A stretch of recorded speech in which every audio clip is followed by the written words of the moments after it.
முருங்கைக்கீரை பொடி அதை எவ்வளோ டேஸ்ட்டாக செஞ்சோம்னா குழந்தைங்க விரும்பி சாப்பிடுவாங்கிறத பார்க்கலாம். குழந்தைகள சாப்பிட வைக்கிறதே பெரிய விஷயம். அதில் கீரை சாப்பிட வைக்கிறதுங்கிறது அதை விட பெரிய டாஸ்க்கு. நம்மளுமே பார்த்தீங்கன்னா டெய்லி வாங்கி செய்கிறதுங்கிறது முடியறதில்ல. அதுவும் வேலைக்கு போகிறவங்களுக்கெல்லாம் சுத்தமாகவே டைம் இருக்காது. கீரைகளுக்கே ராஜான்னு சொல்கிறது தான் முருங்கைக்கீரை. இந்த கீரையில அவ்வளோ பெனிஃபிட் இருக்கு. மத்த கீரையே சாப்பிட வேண்டியதில்ல. இந்த ஒரு கீரையே நம்ம ரெகுலரா எடுத்துக்கிட்டோம்னாலே போதும். இதுலயே அவ்வளோ ஹெல்த் பெனிஃபிட் இருக்கு. இப்ப வெளியூர்லயோ, வெளிநாட்டிலயோ இருக்கிறவங்கலாம் இது அங்க கிடைக்கலைன்னா, இந்த மாதிரி ரெடி பண்ணி வச்சுக்கிட்டாங்கன்னா, 6 மாசத்துக்கு அப்படியே கெடாது. நம்ம டெய்லி கீரை சாப்பிடுறதுக்கு ரொம்ப ஈஸியா இருக்கும். நம்ம இப்ப எப்படி செய்றதுன்னு பார்க்கலாம். வெல்கம் டு டேஸ்டி செஃப் மாம். என்னுடைய சேனலை சப்ஸ்கிரைப் பண்ணிக்கங்க. கூடவே ஆல் பட்டனையும் கிளிக் பண்ணி வச்சுக்கோங்க. அப்பதான் நான் போடுற எல்லா வீடியோவையும் ஈஸியா உங்களால பார்க்க முடியும். 2 கட்டு முருங்கைக்கீரை எடுத்திருக்கேன். அதுக்கு ஈக்குவலா கருவேப்பிலை எடுத்திருக்கேன். 2யும் நல்லா கழுவிட்டு ஒரு பேப்பர் விரிச்சு விட்டு, அதில நம்ம வந்து உருவி போட்டுக்கலாம்.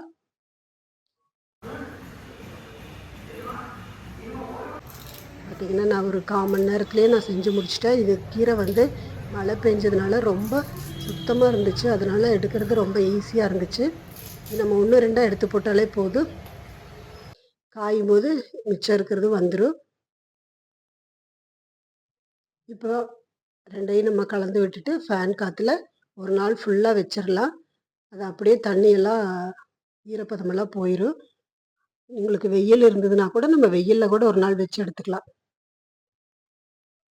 இப்ப இந்த முருங்கைக்கீரையிலேயே கருவேப்பிலையும் என்னெல்லாம் ஹெல்த் பெனிஃபிட் இருக்குதுன்னு இந்த வீடியோ பார்க்குறவங்க கீழ கமெண்ட் பண்ணுங்க. தெரியாதவங்க தெரிஞ்சுக்கிட்டு.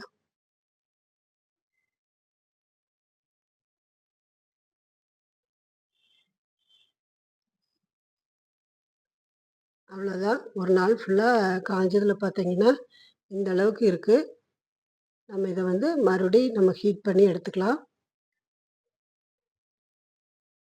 ஸ்டவ்ல ஒரு பேன் வச்சு, பேன் நல்லா காஞ்சதும் 2 டேபிள் ஸ்பூன் கடலைப்பருப்பு, 2 டேபிள் ஸ்பூன் கருப்பு உளுந்து போட்டிருக்கிறேன். நீங்க வெள்ளை உளுந்து கிடைச்சா கூட போட்டுக்கலாம்.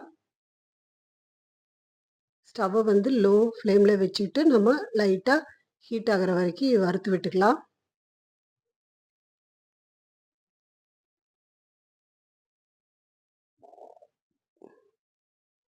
லோ ஃப்ளேம்ல இருக்கிறதுனால கொஞ்சம் லேட் ஆகும். பொறுமையா வறுத்துக்கலாம். மிளகு 1 ஸ்பூன் போட்டிருக்கேன். சீரகம் 1/2 ஸ்பூன் போட்டிருக்கேன். இந்த 2ம் பார்த்தீங்கன்னா, நான் எடுத்து வச்சிருக்கிற கீரையோட அளவுக்கு நான் போட்டிருக்கேன்.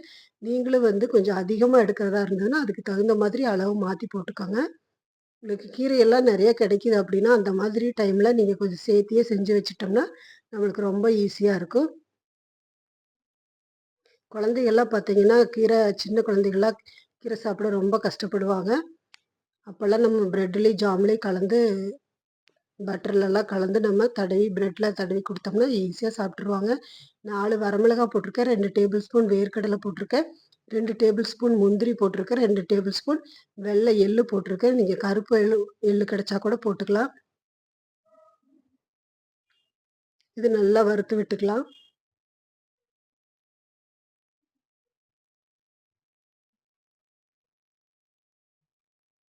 நம்ம இட்லி பொடி மாதிரியே தோசையில நல்லா மேல தூவி விட்டு, டெய்லியுமே நம்ம எடுத்துக்கலாம். அது கீரை எடுக்கிறது ரொம்ப ஈஸியா இருக்கும். இப்ப அது வந்து நல்லா வறுத்தெடுத்தாச்சு. அது ஆறட்டும். நம்ம அதுக்கெல்லாம் நம்ம வந்து கீரையும் அதே மாதிரி நம்ம வறுத்து எடுத்துறலாம்.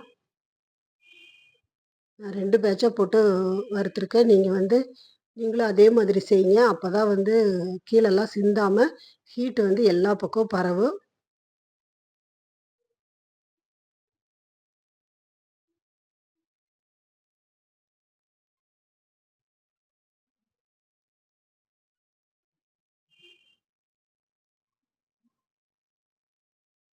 இது டோட்டலாவே ஒரு 1/2 மணி நேரம் நம்ம இதுக்காக ஸ்பெண்ட் பண்ணா போதும். ஒரு 6 மாசத்துக்கு தேவையான பொடி வந்து நம்ம ரெடி பண்ணி எடுத்து வச்சுக்கலாம்.